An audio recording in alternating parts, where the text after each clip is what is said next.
Hello dear students, today I am going to continue chapter 10 of Organization of Commerce and Management, Standard 11 Commerce, session number 3 of International Trade. In last two sessions I completed introduction and concept. With the help of in last session importance of the international trade. 4 important points were already discussed under the importance. Now today I am going to start and continue the importance of the international, that is the foreign trade. The fifth one, जो 4 हमने ख़त्म किया आपके सामने ये division of labour था, develop countries का जो भी काम है वो डेवलपमेंट के थ्रू पर अंडर डेवलपमेंट जो हो रही है कंट्रीज़ उनको भी मिलना चाहिए, यूटिलाइजेशन जो है मैक्सिमम में होना चाहिए और ऑक्सिलरी सर्विसेज भी डेवलप होनी चाहिए। ये 4 पॉइंट हमने देखे थे। Fifth one, to maintain price stability, easily available items of a country can be exported, right. कई चीज़ ऐसी होती है, कई आइटम्स, कई ऐसे गुड्स एंड कई ऐसी प्रोडक्ट्स होती है जो इजीली अवेलेबल कंट्री में होती है, तो वी कैन, वो कभी भी मिलती है तो उसको हम ज़्यादा होती है तो एक्सपोर्ट कर लेते हैं। And also to overcome price fall, यानी कभी कभी क्या होता है उसका प्रोडक्शन ज़्यादा होता है, अगर ज़्यादा उत्पादन ज़्यादा प्रोडक्शन होता है तो पब्लिक जो है वो डिमांड तो करेगी, लेकिन ज़्यादा से ज़्यादा सप्लाई होगा तो may be the price will fall. तो to overcome the price fall and highly demanding items can be imported to control the price hike. तो कई बार प्राइस न घटे इसलिए उसको एक्सपोर्ट किया जाता है, कई बार प्राइस ना बढ़े इसके लिए उसको इम्पोर्ट भी किया जाता है। So keep in mind the point two overcome the price fall and also highly demanded items जो ज़्यादा से ज़्यादा यूज़ किया जाता है। कई चीज़ ऐसी होती है हाईली डिमांडेड होती है, जैसे मोबाइल फ़ोन्स होते हैं, राइट, कई बार कई मेडिसिन्स होती है, तो ये सब के लिए राइट हमें कुछ ना कुछ इंपोर्ट करना पड़ता है to control the price hike. Price ना बढ़े इसलिए उसको कंट्रोल करना पड़ता है। And this way the price level can be stable by means of the international trade. तो हमारा जो ये पॉइंट था, right, that is related to the price, यानी कि प्राइस जब बहुत ज़्यादा हो चुकी हो तो उसको कंट्रोल में लाना पड़ेगा, प्राइस बहुत कम ना हो इसीलिए उसको कंट्रोल में लाना पड़ेगा। तो ये सब करने के लिए इंपोर्ट एक्सपोर्ट करना पड़ता है। ये सब के लिए हमें कहीं ना कई बार जो प्राइस कंट्रोल है उसका यूज़ करना पड़ेगा और प्राइस हाइक के हिसाब से हम कंट्रोल कर सकें। And this is the way to level the prices of the one country through the international trade. Next one, sixth one, high standard of living. People are demanding different type of the products. लोग ऐसी products demand करते हैं जो उन्होंने शायद as a tourist कब कहाँ किसी एक जगह पर विज़िट किया है, वहाँ देखा होता है, राइट, इसीलिए उनको ये ज़रूरत पड़ती है। शायद उन्होंने कहीं ये चीज़ देखी है, कहाँ से सुनी है, व्हाटएवर, लेकिन ये डिमांड होती है। तो हाई स्टैंडर्ड ऑफ लिविंग के लिए क्या ज़रूरी है मीन्स क्यों ये सब होता है। Competition can be seen among different countries in international trade. Every country want to provide the different services to their public, to population, to individual, everyone. Just to stand in competition, each producer tries to lower the price and higher the quality of its product. So यहाँ पर हर country उनके जो भी लोग उनके country में आते हैं, शायद विजिटर्स के हिसाब से आते हो, शायद कोई अलग हिसाब से, तो उन सभी को वो कुछ ना कुछ देती रहती है, right, at a lower prices, but the price are lower but higher quality of product. तो कम प्राइसों में उसको हायर प्राइस मीन्स अच्छी प्राइस के प्रोडक्ट जो है वो कम प्राइस में अच्छी क्वालिटी की मिल जाती है। So the standard of living of people can be improved when they get good quality of products at lower price. So simple thing is here that the public people are demanding the things and the different type of the companies are providing that product at the lower price. तो सही मायने में देखने जाए तो people are getting good products at the lower price because of the competition. For example shoes, अच्छी companies के, multinational companies के शूज़ कम भाव में मिलते हैं बिकॉज मार्केट में बहुत ऐसी कंपनियां एंटर हो चुकी है जो सस्ते भाव में ये देती है, राइट, कंपनी मैटर करती है, तो उसके हिसाब से भी कई प्रोडक्ट हमें बहुत कम भाव में मिल जाती है। So that is the high standard और we can get the different of the products at the lower price, so we can improve our living standards. Next point, seventh one, exchange of culture, fashion and knowledge. ये सभी चीज़ों का exchange होगा। कैसे? Different countries come into contact with one another by means of international trade. कई लोग एक दूसरे के कांटेक्ट में आते हैं, कई लोग एक दूसरे के साथ ट्रेड करते हैं because of that means of the international trade and can get information about one another.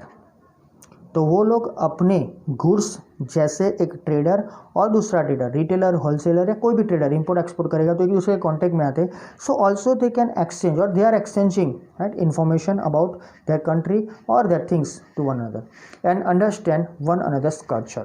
एक दूसरों का कल्चर वो समझते हैं, एक दूसरे की बात सुनते हैं और कई बार एक दूसरे के जो अलग अलग कंट्रीज़ में वहाँ विजिट भी करते हैं. So that international cooperation and harmony can be maintained over a period of time.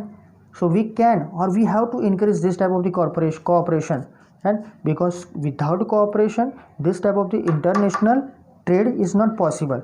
So cooperation is required and harmony, you have to increase harmony और उसके बाद उसको मेंटेन करना पड़ेगा for a longer time period. अगर harmony है तो लंबे समय तक रिलेशन चलेंगे. So thus culture, fashion and knowledge ये सब एक्सचेंज होंगे राइट. कल्चर की बात यहाँ की है, फैशन और नॉलेज अपने आप आएगा ही आएगा right. Are exchange among different countries. तो उनका जो भी नॉलेज है हमारे पास आएगा, हमारा जो भी नॉलेज है वो उनके पास जाएगा. Depend upon the particular situation क्या कब कैसे होता है. Next point 8.1 helpful in calamities. Sometime natural calamities are there. International trade gains more importance whenever there is disruption in supply of goods. तो कई बार ऐसा होता है ड्यू टू द मैनमेड और नेचुरल कैलामिटीज़. कौन कौन से देखते हैं पहले, लेकिन ये जो इंटरनेशनल ट्रेड है उसकी वजह से क्या गेन होगा. When and where this type of the problems arise, natural calamities होगी, मैनमेड कैलामिटीज़ होगी राइट, मैनमेड प्रॉब्लम्स क्रिएट हो गए. So importance is given to this type of the international trade when the supply of goods are stopped. The reason is that drought, earthquake, epidemic right. अभी हमने नया word देखा है pandemic right, उसको top search में भी डाल दिया है राइट. जो भी डिक्शनरी वर्ड है उसमें उसको ऐड भी किया है, पहले से ही है ऐसे तो, लेकिन जो गवर्नमेंट का नेशनल लेवल पर और इंटरनेशनल लेवल पर ये वर्ड को 2 ही दिन पहले पेपर में आया था कि उसको एक्सेप्ट करके उसको आगे बढ़ाए. पैंडेमिक सबसे ज़्यादा यूज़ हुआ इस साल के लिए मार्च के बाद. तो ये जो ड्रॉट, अर्थक्वेक, एपिडेमिक है, पैंडेमिक है, साइक्लोन, ये सब तो क्या है नेचुरल है, हम उसमें कुछ नहीं कर सकते. तो in this type of the situation sometimes problem arises. At that time international trade is very important right. वो ज़्यादा से ज़्यादा आपको सप्लाई देगा गुड्स का. तो in country like India agriculture mainly depend upon rain. આપણો દેશ તો પૂરેપૂરો તમે જોવા જાઓ તો ખેતી ઉપર છે ને ખેતી રેન વરસાદ ઉપર છે. तो simple thing agriculture fails when there is inadequate rain. 3 सालों में, पिछले 3 सालों में हमने ये प्रॉब्लम फेस नहीं किया है, लेकिन जब जब ये प्रॉब्लम होता है तो we have to face the problem in agriculture. So in such condition grains can be imported and natural calamities like drought can be overcome. It can और it should be may be that के जब drought आएगा तो we can come out from that situation. तो अगर rain कम पड़ रहा है, बारिश नहीं हो रहा है, ड्रॉट आ रहा है, तो उसमें से हम बाहर आ चुकेंगे एंड ग्रेन्स हम इंपोर्ट कर लेंगे. अगर हमने इंटरनेशनल ट्रेड में हिस्सा लिया है तो see all the countries are there, we are not independent, we have to depend on others for something. कहीं ना कई चीज़ों के लिए हमें किसी न किसी के ऊपर डिपेंड रहना ही पड़ेगा. सो that is the thing. So helpful in calamities, ये तो हमने सिर्फ नेचुरल कैलामिटीज़ की बात की, कई मैनमेड थिंग्स भी होगी, risk is there. Last one, world as a market. पूरी दुनिया, पूरा जो भी विश्व है वो एक मार्केट है, उसको उसी तरह देखो. Industrially developed and prosperous Nations use superior technology and produce things on a large scale. For example ULL that is Unilever limited. ये बड़ी कंपनी है, इंडिया में उसका यूनिट है HUL, हिंदुस्तान यूनिलीवर लिमिटेड है. तो 2015 में उसका नाम बदला था, 2014-15 में HUL हो गया. पहले उसका नाम था हिंदुस्तान, कुछ बड़ा नाम था एंड HUL बाद में हुआ हिंदुस्तान लीवर लिमिटेड, HLL था. Yes, it was HLL, now it is HUL. तो ये जो बड़ी कंपनी है उसके साथ इंडिया ने कुछ ना कुछ किसी न किसी तरह टाइप करके बिजनेस दिया है. More than 100 products are there available. P&G है, प्रॉक्टर एंड गैम्बल, कई अलग अलग कंपनियाँ से ये कस्टमर ओरिएंटेड प्रोडक्शन करती है और हमें पहुँचाती है. तो इंडस्ट्रियली डेवलप्ड जो भी कंट्री है इंटरनेशनली वो काम करते हैं and they want to prosper, they want to, उनको कोई एक कंट्री को समृद्ध बनाना है, समृद्ध नेशन बनाना है. सो क्या है कि ये जो कंट्रीज़ है वो पहले से ही प्रॉस्परिटी वाली है, पहले से ही डेवलप्ड है, तो उनकी जो सुपीरियर टेक्नोलॉजी है उससे वो कुछ ना कुछ प्रोड्यूस करेंगे, वो लार्ज क्वांटिटी में होगा. हमारे लिए वो बहुत इंपॉर्टेंट है. They are always trying to find out the potential market for surplus productions across all over their borders. तो उनको उनकी जो पर एक्स्ट्रा, हम उसको बोलते हैं सरप्लस प्रोडक्ट्स है, वो प्रोडक्शन ही लार्ज स्केल में करते हैं। तो जो भी एक्स्ट्रा प्रोडक्ट्स बचेगा वो उसको बेचने के लिए अक्रॉस द बॉर्डर किसी ना किसी अलग कंट्री को ढूंढेंगे।